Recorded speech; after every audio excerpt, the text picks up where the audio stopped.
Welcome to the Smart Women in Business podcast with me, your host, Jane Mackay. We've got big ideas for small business. Hello and welcome to the Smart Women in Business vlog and podcast. Today I'm talking to Michelle Broadbent. Michelle is a business manager and strategist. Throughout her career, she has been a trusted advisor to entrepreneurs across an array of industries, including media, fashion, design, travel, recruitment, coaching, sales, and training. Michelle transforms businesses and the lives of their owners with smart, strategic, and practical solutions to achieve the next stage of business growth. Welcome, Michelle. I'm very happy to have you here. Thanks for having me here, Jane. I loved that introduction. That was very thorough. So, I think we're all entrepreneurs are in a stage of looking to the next stage of growth. Mm-hmm. So you're like the perfect person to talk about business evolution, business journey. So tell me about your journey to get you to right now. So my journey has been a very, very long one. So my life in small business started when I was 16 years old and worked in a ballet shop part-time, and I had a boss who used to go out and get completely wrecked on a Friday night and basically leave me in charge on a Saturday. So I sort of started my life in small business then, and then throughout the course of my career, I have worked in various businesses for various founders, and sort of most recently, before starting my business, I worked in television, and I had two jobs where I was employee number 2. So I joined the founder, and then together we built the business from like a one-woman, operating in Sydney kind of entity, and grew that into an international business with, millions of dollars in revenue and that kind of thing by building it out with the right people and systems and all of that sort of thing. So I'd done that a couple of times, kind of fell out of love with television, and but I didn't know what I wanted to do. I mean, I knew deep down that I would love to work for myself, but I had no idea what that would look like, because I had kind of been, for want of a better word, institutionalized from working in media for as long as I had been. It was 10 years by the time I left. So I left and had a bit of a career break, and was not feeling like I was any closer to the what this wonderful thing was that I was going to be when I grew up. So I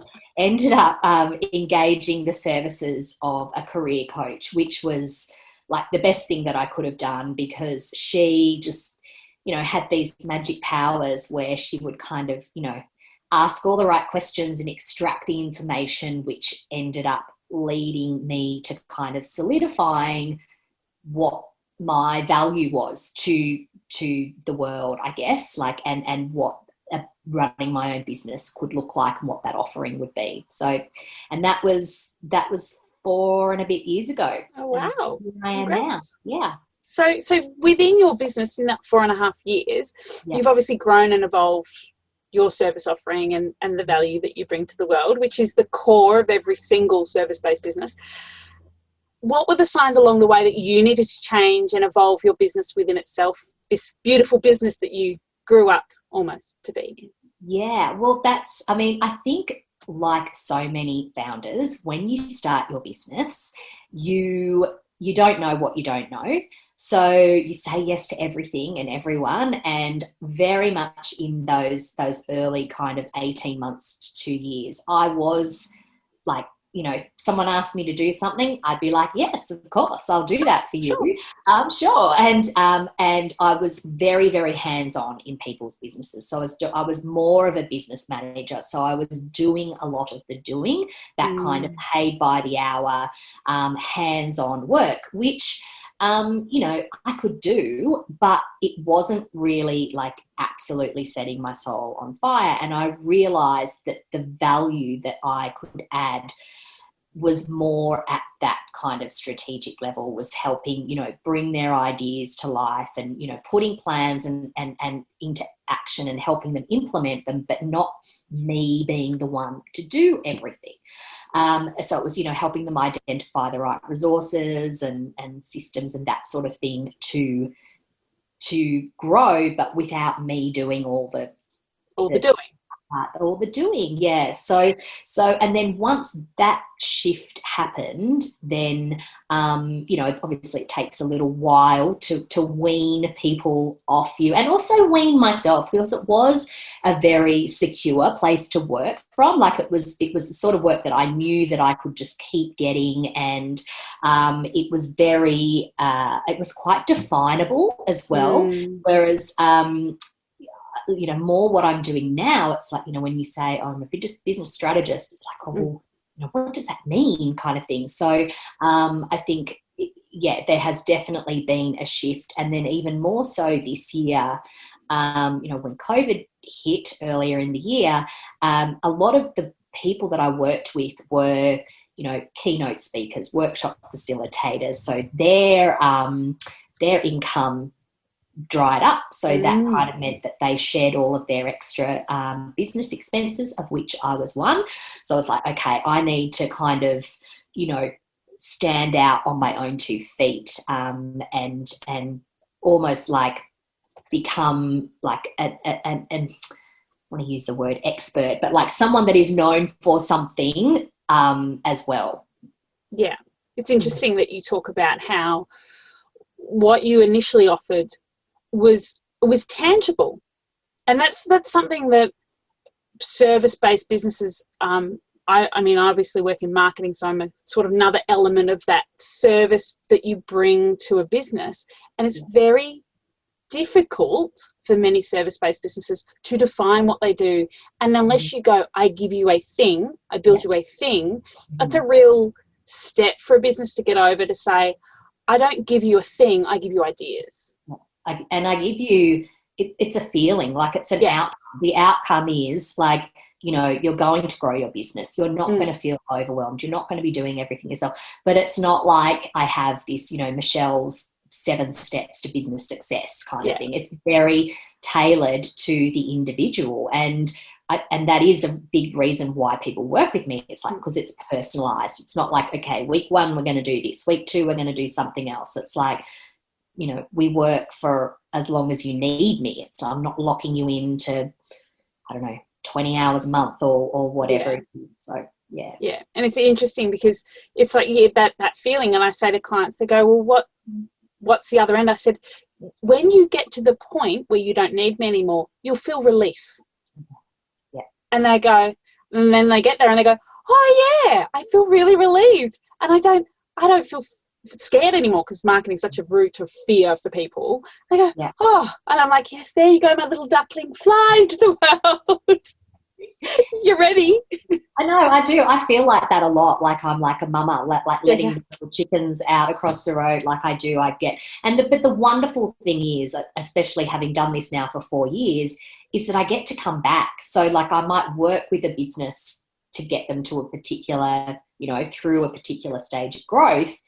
And then they move to the next level, and then like, oh, Michelle, I need you. And because my head is already in their business, there's a shorthand, and it's a lot quicker and easier, and that's great, because I can dip in and out and get to experience, all the wonderful milestones in their business. Yeah, and multiple businesses too. Like, it's such a privilege. Which I love, the variety. That's, I loved doing what I did at the time when I was working in television, but I was an employee. I was working for one business in one industry, whereas the wonderful thing working for myself is that I have worked in so many different industries now, and it's completely fascinating, learning about things that I just had no insight into whatsoever. And across the course of the day, like, you can work in multiple. Yep. Like, take one hat off, another hat on. What am I now? I'm an IP lawyer. Okay. Right. Exactly. That's right. Yes. Yeah. It's schizophrenic. It's really interesting, and that's what I love about being a service-based business. So how do you manage, because obviously you're a very organised person, how do you manage your life as an entrepreneur? So look, I think it's with a bit of a blend of military precision and that high level of organization. But so I don't know if you follow Gretchen Rubin, and like she's written The Happiness Project and Better Than Before, and she's known for the 4 tendencies. So there's like upholder, obliger, rebel, and questioner, and I am a card carrying obliger. So I'm very, very organized when it comes to my responsibilities to other people. Yeah. But there can also be like a little bit of what she terms obliger rebellion, where I just kind of push back and don't want to do anything at all. So there is, I'm not like ridiculous. Yeah, I'm not ridiculously organised when it comes to absolutely everything, but I do, I've got 2 children as well, so managing multiple, obviously managing my own business, but then the business interests of my clients. So I'm like a master scheduler. I live by my Google Calendar. Yes. I plan I just try and, that whole thing of like touching something once. So, only going to the supermarket once a week, only, going shopping for birthday presents once a month, things like that I try and implement into my life so that I'm just not, I'm always looking for efficiencies, I think is the word that. It's that mental, because as mums, we do multitask 90% of the time. Yeah. And it's trying to only think of that one thing once. Like, Felix, where are your socks? Yeah. I'm only going to ask you that once. And if you get to the front door when it's time to go to school and you don't have your socks, that's not on me.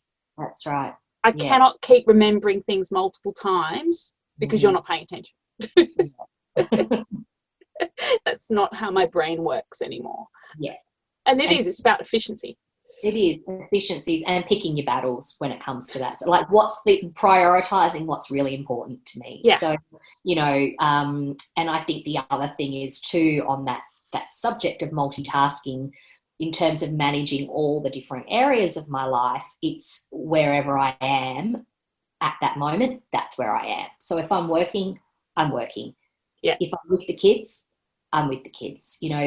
On the weekends, I don't work. I don't have my work emails on my phone, for example, and then I don't have my phone on me when I'm hanging out with the kids, and sort of giving them that quality time. So it's just being, a bit ruthless is a bit of a negative word, but I am having boundaries. Boundaries. Yeah, that's true. But I am quite, stringent is probably a better word with my time.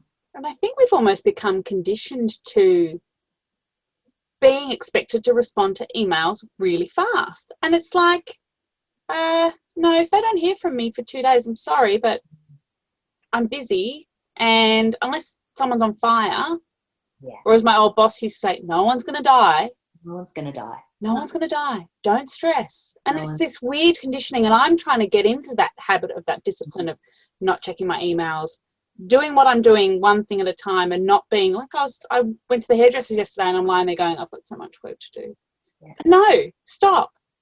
Just be there. Listen to the music. Enjoy having someone else wash your hair. Yeah. I mean, I used to be like that in the hairdressers, where I was like, no, this is my time off. But as I've gotten older and I have to go more often to cover the greys, it's like I cannot waste all of this time every 8 weeks when I get my hair coloured. But it's that. But I think when it comes to response times and all of that sort of thing, I have learned that setting the expectation yourself is like, people are okay with that. Like, people are not that demanding. We let them be demanding, and we put it on ourselves, responding or over promising and under delivering. Like it's that, I'll get that proposal to you before tomorrow morning, and it's like, it's 4:30.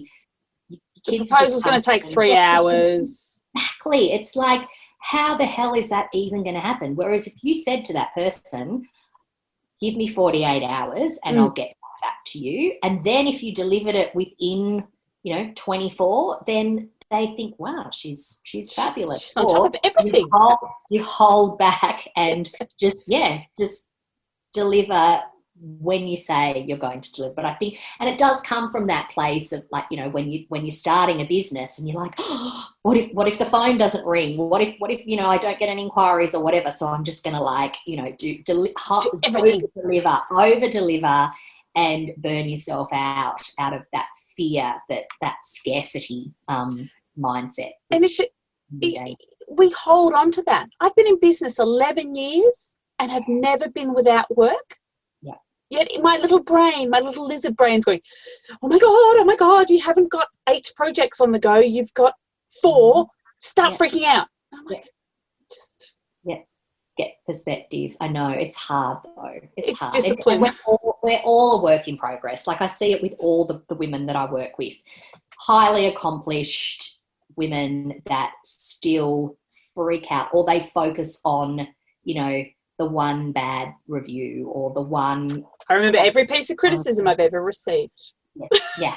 But do you remember every accolade? Do you remember every person that's praised you, every client that sent you that email, saying you're fabulous and, you've changed my life, all that sort of stuff. And I think we really need to shift the focus onto that sort of thinking. But it's hard. We're just conditioned.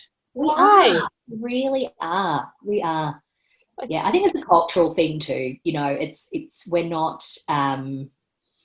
We haven't been raised to like that saying, having tickets on yourself. It's like bragging about. But I think when you work for yourself and there's no manager singing your praises. There's no KPIs. Like, well, if I don't start to let people know that I'm actually really good at what I do, then how the hell are they going to find out? So it's that hard balance. It's that fine line. Like I've been really going hard on video and I feel like the biggest show off of all time, but then I get feedback going, I love your videos, like I feel like I know you, and I'm like, okay, thanks. And they're just the people that are commenting. They're just the people. There are also all the lurkers that are watching everything that you do, and it's somehow impacting them in a really positive way. You just don't know about it. Yeah, it's a weird mental thing to try and get over. We need to get over ourselves. We do. So what does a great day in the office look like for you, Michelle? Oh, a great day. So, look, a great day for me is lots of people contact. So I am fueled by other people's energy. You're an extrovert. So I am an extrovert. I'm an absolute extrovert. So usually, like I'm a morning person, so I will wake up early, and often if I need to, I'll use that time to do like content creation, so writing or whatever, because that I like to do. That's weird. I like to do that in bed, when it's still dark outside. I just like to, that's what my best time, when I can really just sort of smash that sort of work out. And then throughout the day, it's having like client meetings, accountability sessions with my clients, that sort of thing. I love, if I can see people in real life, even better. That's so fancy. That would be a great day for me. And then wrapping up, sort of usually I'm done by kind of 4:30, 4:45 in the afternoon, and then it's literally like tools down, laptop closed, nothing happens after that time, and then I'm with the kids, and I'm flick over into my put the mummy hat on and do that job for the until about 8 o'clock at night, when hopefully. And then mummy gets her time. She falls asleep. And then I have watch half of a show and fall asleep on the lounge. And so that's your me time, Michelle. That's your me time. So what are your tools? Like, I love talking about tools because I'm a tech head. Yeah. What are your favourite tools? What to sort of like keep myself to manage your business, to efficiency, client management, because people don't know about all the tech. I find when they're starting out and they go, I didn't know you could get my god, Airtable or ClickUp. Yes. And I think there is so many options. So I think my like I like to have one thing that serves a function. So Google Suite is incredible. Like, where will we before that happened? I just think so.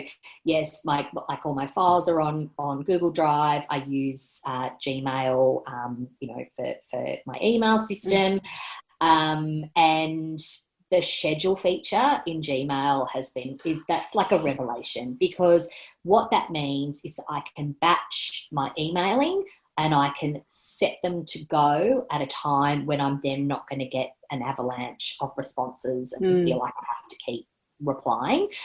So I think that's a great, in terms of like client management and communication. I love Active Campaign. I did use MailChimp when I was first starting. Yeah, me too. I think and look, I will preface all of this by saying, when you are in the early stages don't feel like you have to have all the bells and whistles. No, you don't need Entreport and Kajabi and everything when you're starting. No. A simple Excel spreadsheet or a Google Sheet works just as effectively in those early days when you're just capturing information and getting yourself started. So yeah, Active Campaign I love.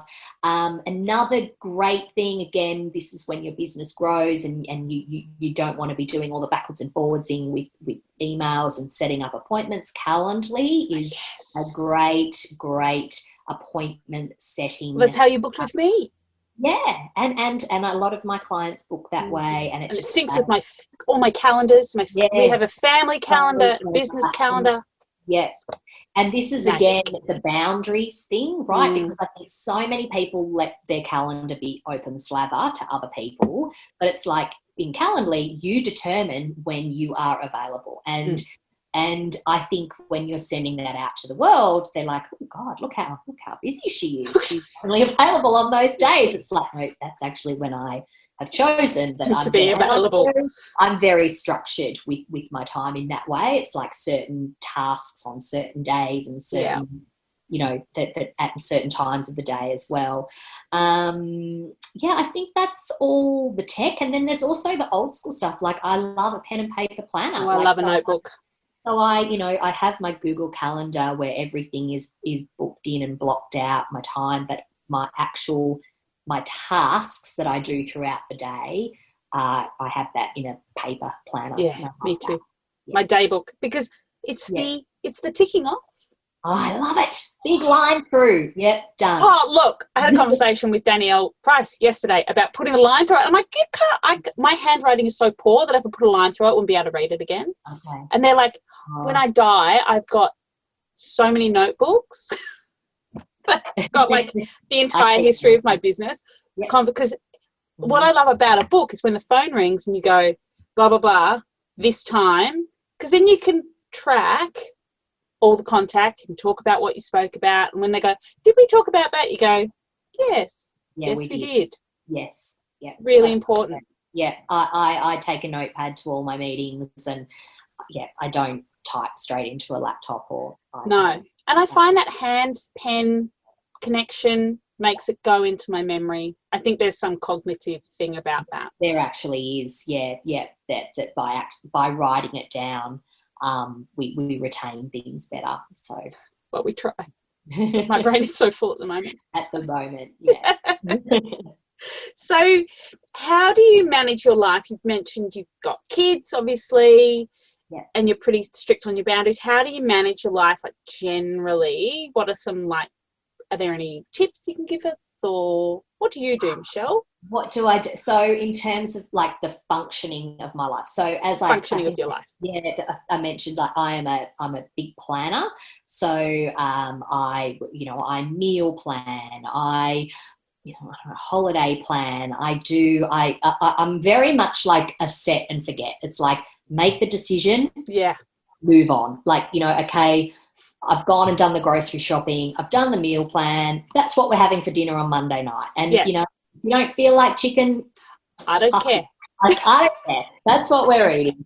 And it's the same with my working time as well. So I have, like I said, earlier, certain things that I do on certain days. So there's, and it works in with not just my life, but also, when I'm sort of at my peak with being productive, because I think where I see people fall down a lot is they're wasting their super productive time by answering emails, invoicing or paying bills or whatever, and they're going, I've been trying to write this book and I just can't break the back of it. And I'm like, well, when are you trying to do it? At 2:30 before I have to go and pick the kids up at 3. It's like, no good is ever going to come of that. So it's just being aware of when my peak. I'm opportunistic with my time, I think is what I'm probably trying to say, is that I just look for, okay, what can be sort of the highest value in this particular time when it comes to work. Do you block out time? Like, do you go, right, I've got this project, it's going to take this amount of time, that's it. Yeah, it has to be done in that time. Yeah, I do. And it's like a race against the clock. And so, if you look at my Google Calendar, there are blocks in my calendar for certain things. And I do, so, when I do have like client contact time, that's done at certain times of the day and only on certain days of the week. Yeah. So I can maximize the rest of the week to do other things. I don't work on Friday afternoons. That's something that I have implemented from quite early on, and I've always been like that, even when I was in a job. Working for other people. I'd always I was that person on a Friday afternoon that was like, right, it's Friday fun time, and other people are trying to finish up their work, but I just worked. Michelle's off distracting people. I was a nightmare. Like, should we open some wine? And they're like, I'm still trying to finish. But I was that person because I worked my week so that could happen, and I've just continued that practice now. So, and that's your choice. Yeah, and it is a choice. And sometimes I will do stuff on a Friday afternoon, if my kids go to their dad for the weekend and I've got like sort of a bit of a buffer before my real life sort of kicks in, then I will do a little bit of extra work. But that's a choice. It's not given. So your days like mini deadlines. I was reading something the other day that we're really only productive for 3 hours a day. But if you map your day out so that you're doing 30-minute or hour blocks and you have to achieve things in that time, and you do 2-3 hour blocks a day, you actually double your efficiency. Absolutely do. Haven't tried it yet. Yeah. And I think too, the thing when you run your own business, and I'm sure a lot of people watching will understand this, is like you can work 24 hours a day. But it does not stop. There is no stopping, and you can fill that time. You could, if the more time you've got, the more we'll fill it. So it's about, and there's no one, especially tasks that are for your business as opposed to client, based on a client deadline. Well, you can keep moving that goalpost if you want to. Like you can go, I don't think that's quite ready, so I'll keep going. And I have learned that you have to draw a line in the sand somewhere, or the work will just keep expanding to fill that time. And there's also that if I make it bigger, I won't have to launch that thing. That's true. And I won't have to face any self-criticism or pushback or fear. So I see that a lot. Procrastination tactics is what it is. It's like, I'll just move these titles. I just want it to be a bit better. Yeah. No, just launch the thing. Just launch it, then fix it. Because it might not actually be broken. You just think it's broken. Yeah. Done is better than perfect. Us business people, we see you. We see you, clients. We know what you're doing. But we love you. We're trying to support you through it. So one of the things that affects every single entrepreneur I know, and this question is the reason I started this podcast, is imposter syndrome. So what are your methods to overcome this? How do you respond to the bad days in business? Wow, this is a good one because I think it is a hangover from being that woman behind the woman for most of my career. So it's always easy to to shove someone else out into the spotlight. Well, for me, it has been. It's like, you know, I can make anyone look good, right? Like from from an optics kind of point of view. But then when you have to do it for yourself, I do find that I'm a work in progress, definitely. But It's I terrifying. think, oh, it is. But you know what? I think having the insights that I have had into the, inner workings of businesses and that sort of behind the scenes. And I've worked in my career, I've worked for some very, quite high profile people with, especially when I worked in the UK, who had like just a really, from an outsider's point of view, they were like, oh my God, this person's incredible and they've got it all going on and la la la. But I knew what was going on behind the scenes, right? I knew that they were actually a pussycat, or they weren't as great. They were sort of only as great as the people around them were making them look to be. So that has helped, but look, it's still definitely, a work in progress, I would say. So it's just trying to keep that perspective and remind myself that we only see, heard it all before, we only see the highlight reel. We only see what people shiny let us see. And to other people, we're pretty shiny. And, we just think we're a big mess. And they're going, oh, my God, you look so like... I'm a puddle. Yes, I'm a mess. So, I'm a hot mess. Yeah. So how do you maintain your sense of community, which I think is one of the most important things about working for yourself?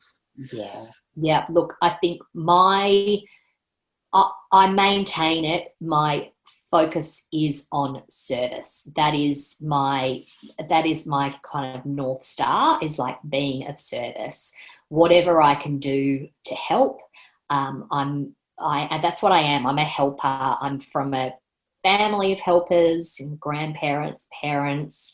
It's in my DNA to be of service, and I think that is what has enabled me to do like as well as I have, because I'm not I don't feel like, it's not like, well, what can I get out of this? It's really focusing on lifting other people up. And there are a lot of I'm a huge referrer. I love connecting great people with great people. And I remember very, very early on in my business, I was at this networking thing. I met this great girl. She's like, let's have a coffee. Let's, I want to hear all about your business, la, la, la. We went out for coffee, and then she proceeded to talk me through her referral rules and regulations. It's like, I'm happy to refer you, but this is what I need, and this is what you're going to have to pay me, and blah, blah, blah, blah, blah. And I'm like, I literally just met you, and I thought this was just a coffee. And I was blown away, and it was quite early on. So then I was asking a lot of people, I'm like, is this how it's done? Like, do I have to pay people to refer and expect money back? Do you know what I mean? Whereas there are a lot of service providers that have earned an absolute ton of money based on work that I have sent their way, and there has been absolutely no financial gain whatsoever, because I'm a big believer in like what goes around comes around. And I don't think it needs to be, okay, well, I'm going to charge you, I'm going to clip the ticket every time I send some great work away, because other people do it for me and there's no expectation. So I think it's that focus of being of service and helping everyone out. And together, what is it? The rising tide lifts all ships. If we can all help each other out, it's a very strange and slimy sort of thing. I don't like it. I don't do it. I don't expect it. That whole affiliate setup, I get that there are some places where it's appropriate. Fine. Yeah. But just because I send someone your way, I'm not going to be like, hey, you owe me $10. Like, I send people all over. And it also comes down, like, one of the things that for me is I work with service-based businesses. So I work in marketing, I do websites. I'm not going to pretend I'm a specialist in e-com, which is one of the most common things that comes to me in e-com. I'm not going just to get to work. So I go, no, I'm sorry, I can't help you. Yeah. But go and see this person, go and see this person. Let me introduce you to this person. Yes. Yeah. And then the same, that person is going to, potentially refer back or not. But it doesn't matter. Like, it's just, I think we all need to just have that feeling of being able to help one another out. And help our clients or potential clients. Help someone else. You're serving your client by being that referrer. And, I think that's what it's a weird one. And it's something I've come across and I go, what are you talking about? That's just strange. So what's your why? What keeps you motivated? Obviously service is like a core value. Yeah, service is a big value. But look, my why is it's like living the bigger life with my kids. I think that is just my that's my driving force. Like I want us to have a great life. And look, my great life would look very different to the great life looks very different to other people's. Life doesn't mean, a McMansion with 2 cars in the garage and a boat out the front, but if that's your great life, that's totally fine. But you go ahead. Then it's like having that life and the flexibility as well is a big thing for me. Is I could probably earn a lot more money if I got a corporate job with bonuses and benefits and all of that sort of thing, but I'd be working 80 hours a week and I would never see the kids, and that's just not the sort of mum that I want to be. So it's very that is my guiding light, that big life with them. Yeah. I was saying to someone the other day, it's such a privilege to be able to go, oh, they're in assembly today. I'm just going to go to assembly as long as I've got enough advance warning. I haven't booked a meeting, but I love it. And I go, you know what, I'm just going to go and watch them in a play or get an award. Having to sneak out the door and pretend feel guilty meeting or get permission and I'm just going to be a little bit late. No, I don't. I remember because when my daughter was first born, I did have a job. And I loved that job and I really enjoyed it. But I remember that guilt of she's sick. I'm really sorry. She's sick. And then you feel bad and it's just another emotional element that I don't need in my life. It was, and that used to happen, which, that was one of the sort of deciding factors in me getting out of the television industry, because that is not an industry made for parents. No. I was traveling a lot internationally, and similar story, like I had a sick child back in Australia and I was in, France, like just not having a great time and just going, what? I wanted to teleport myself back home. And those trips away were harder and harder. And I sound like a princess. Oh, I was having a hard time. I don't want to go to the south of France anymore. But that's the reality of France anymore. I wanted to go there for a holiday, but I was going there twice a year for years on end. We were talking about television shows. I just want to be wherever my kids are. Yeah, that's right. Yeah. And living your version of your big life with them, which is fab. Yeah. So what are your tips for all the smart women in business across Australia and the world? Someone in Iceland binged this the other day. Shout out to Iceland. Oh, nice. Okay. So I think besides all the other sort of bits and pieces that we have been talking about in terms of, your boundaries and being the boss of your own time, I think a big thing that I see people struggling with is complicating things. So don't overcomplicate it. Business should be simple. It's not like, it doesn't have to be complicated. Ask yourself, what would this look like if it was easy? Because usually the best ideas are the simple, obvious ones. Strip things back just because there's all this noise sort of telling you that you should do this and you should do that, and everyone's doing, well, everyone isn't. And, how do you know how that's really working out for them? And there's that emphasis on 6-figure businesses, 7-figure businesses, all of that. It's like, is that what you want? Like, be really mindful, coming back to your why. Why are you doing this? Are you okay with, like what's the reason why you're doing it? And I think just stick to what works for you and what your customers want, and don't try and overcomplicate it, because that's when you get into that overwhelm. And as we talked about, like all the different options that there are for various systems and tech, like that's an area that I see people just going down rabbit holes, and then they get paralyzed and they do nothing. So yeah, they're still paying the subscriptions. Correct. Yes, that's right. So, don't overcomplicate it. And the other thing too, which has served me very well in business, is ask for what you want. Don't be scared. It is a very daunting prospect, but it is one of those things that I think if you don't ask, you don't get. And sometimes people are actually waiting for you to ask them, and you just don't know it. So jump. Take the risk. Take the risks. So it's been a pleasure speaking with you, Michelle. How can listeners find out about you and what you do? So you can visit my website, which is michellebroadbent.com.au. I also hang out on Instagram. My handle's Mish Broadbent, which is MICH BROADBENT.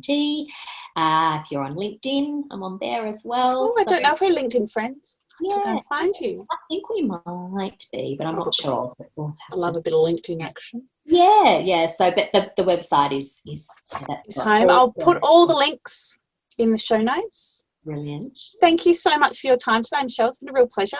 Thank you for having me. Yes, I'll see you soon. Thanks. You've been listening to the Smart Women in Business podcast. If you've enjoyed this episode, please leave us a review and don't forget to subscribe.